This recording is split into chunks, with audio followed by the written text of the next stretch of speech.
Oi, gente! Hoje a gente vai começar sobre as aulas de atos administrativos. Os atos administrativos, eles são aqueles que compreendem a toda e qualquer ação advinda da administração pública.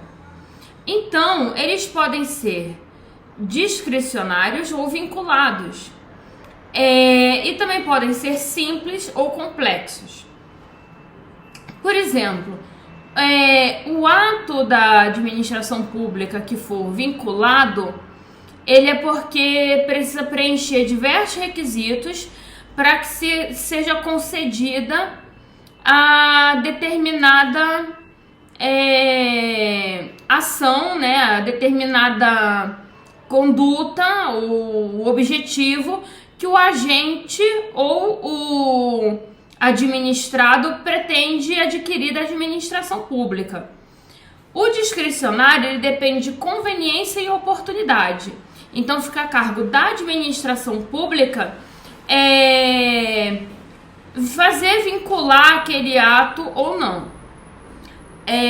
Fazer vincular no sentido de fazer cumprir aquele ato ou não. Em outras palavras também, os atos podem ser simples ou complexos.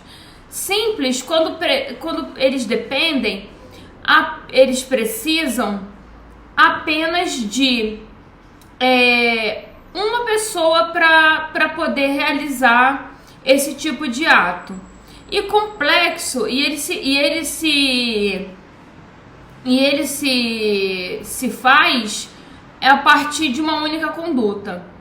Já o complexo, ele precisa de mais pessoas envolvidas, envolvem diversas condutas. Essa é a diferença. E principalmente a gente tem que chegar no que mais importa sobre a extinção dos atos administrativos. Qual é aí a extinção do ato administrativo mais importante? Vamos ver se vocês sabem. A caducidade. A caducidade, ela é a mais importante porque é quando entra uma nova lei que revoga aquele ato que foi permitido pela administração pública de ser exercido. Então, a caducidade, entra uma nova lei e revoga aquele ato lá que antes era válido, perfeito e válido, agora não pode mais ser executado por causa da caducidade. Essa caducidade a gente também vai ver lá nas licitações, nos contratos administrativos, que nos contratos administrativos a caducidade, ela serve para o quê?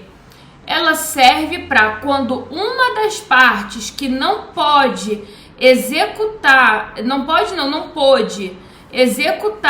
com a sua parte contratual, normalmente a concessionária, ela está deixando de cumprir com as coisas que ela deveria fazer, a administração pública tem a prerrogativa de vir e declarar a caducidade. Mas declara a caducidade de qualquer forma? Claro que não.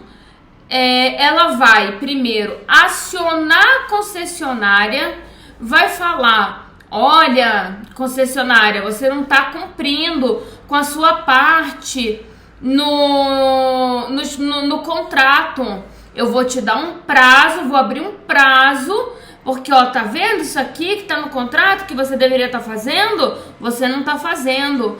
Então eu vou abrir um prazo para você começar a cumprir, botar isso aqui tudo em dia. Porque caso você não cumpra com tudo isso que está estabelecido no contrato, eu vou abrir um processo administrativo disciplinar para apurar a sua conduta e declarar o contrato extinto. Mas óbvio que eu também vou, sou boazinha, sou administração pública boazinha, vou seguir a lei que confere ao processo administrativo disciplinar o direito da ampla defesa e do contraditório.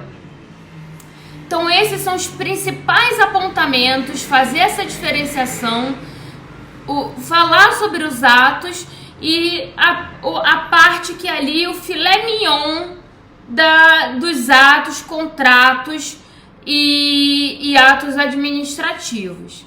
Sugiro a vocês que, além disso, dessa aula aqui, vocês façam uma pesquisa, como dever de casa, façam uma pesquisa sobre por meio de quais contratos, já falando em contratos públicos, através de quais tipos de contratos são feitos as parcerias com as OSC, OCIP, as empresas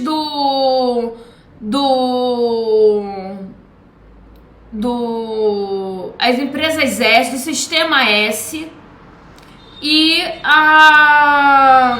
acho que são essas, e as OCIP, OSC, empresas do sistema S, e deve ter mais outra que tá faltando. Pesquisa, porque de repente, para algumas hipóteses vai ser o termo de parceria, em outras hipóteses vai ser o outro tipo de termo. Então, um contrato diferente, para quê? Para levantar fundos financeiros, para levantar fomento para aquela determinada área poder exercer as atividades dela. Então, essa é uma parte muito importante que eu quero que vocês pesquisem, que vocês corram atrás desse tipo de contrato que é feito para cada tipo de sociedade do terceiro setor. Tá bom? Um beijo, tchau! Oi, gente, tudo bem? E aí, fizeram o dever de casa que eu passei para vocês? Então, as entidades do terceiro setor, elas são a OS, a OCIP, a OSC, as SSA, que são as entidades de terceiro setor, terceiro setor do sistema S, e as entidades de apoio. O que vai diferenciar cada uma delas? A lei que estabelece cada uma delas tem uma lei que vai dizer o funcionamento, como que se dá para ser classificada como esse tipo de entidade, ou como que esses contratos para adquirir fomento com a administração pública vão ser chamados, e vão falar sobre todo o funcionamento desses tipos de entidade. As OS, elas foram criadas, né, pela Lei 9637 de 98. E a forma de se fazer um contrato com a administração pública, um contrato tanto na forma de convênio ou de parceria, é o contrato de gestão. Já as OCIPs, ela foi criada sob a Lei 9790 de 99. E o contrato dela vai ser o termo de parceria. A diferença é que as OCIPs, elas buscam mais fomento, elas visam na busca do fomento, enquanto as OSs, elas estão mais preocupadas em ser entidade de iniciativa privada, sem fins lucrativos e que prestem serviços de interesse público. Ou seja, a OS vai se preocupar com o serviço que ela presta de interesse público, firmando parceria com a administração pública através de um contrato de gestão. Já o termo de parceria é da OCIP, e a OCIP, através do termo de parceria, ela busca pegar mais fomento, dinheiro, fomento financeiro para desempenhar as atividades que ela tem que desempenhar.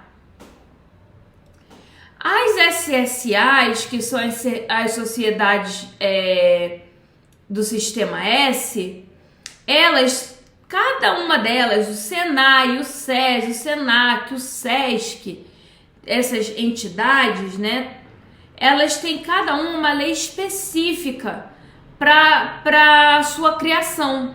O SENAI foi criado sob uma lei, o SESC, o SESI e o SESC.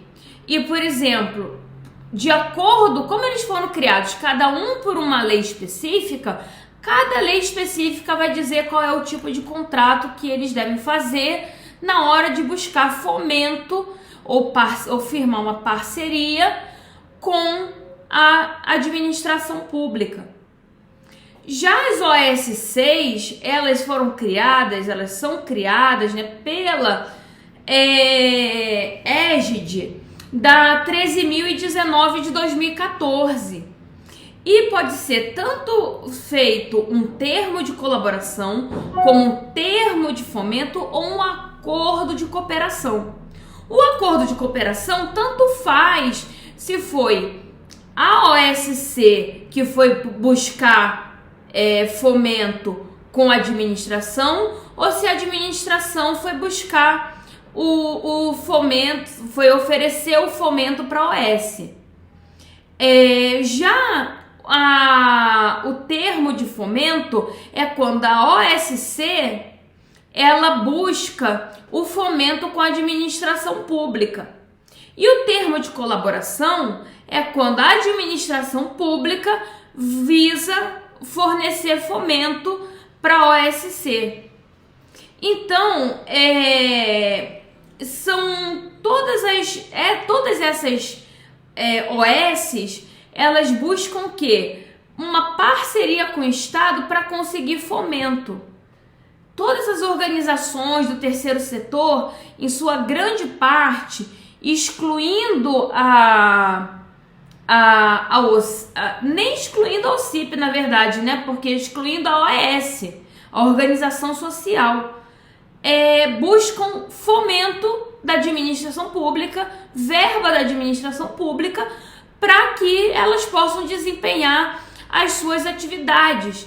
E essas atividades, elas têm como principal característica fornecer um serviço de utilidade pública, seja para profissionais de determinadas áreas, como no caso do Sistema S, SSA, ou as outras entidades do terceiro setor que estão ali sem visar fins lucrativos e tudo mais, mas para quê? Para adquirir fomento com a administração pública através desses modelos de contrato, que é respectivo a cada uma delas, para poder desempenhar suas atividades.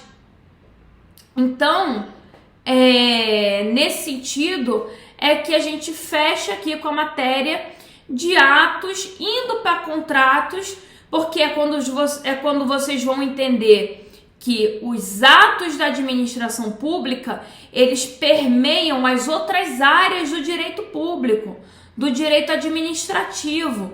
Quando a gente fala, por exemplo, nos tipos de contrato que são feitos pelas entidades do terceiro setor, porque alguns contratos eles vão ser um tipo de ato vinculado, como o da OCIP. Ele precisa preencher determinados requisitos para daí poder se enquadrar como OCIP. Então é um ato vinculado. Já nos outros casos é discricionário. A maior parte deles são discricionários. Fica a critério da administração pública conceder aquela sociedade ali para ser enquadrada como uma OS, uma SSA, uma OSC, fica mais nesse sentido. é mais discricionário. Então, os atos que a gente estava explicando lá no comecinho, eles vão permear principalmente o entendimento da matéria de contratos administrativos. E que esses contratos administrativos não se confundem com as licitações. Licitação é uma maneira de se fazer um contrato com a administração pública. É nesse sentido. Não é que é uma matéria à parte, contratos administrativos, licitações. Não. Quando você faz uma licitação, é porque necessariamente você está fazendo um contrato com a administração pública.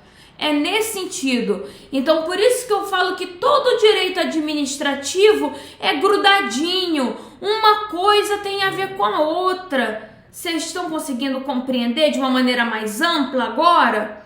Então, com isso, eu encerro essa aula e desejo vocês uma ótima tarde, noite, dia e que vocês tenham gostado de estudar comigo. Um beijo. Tchau.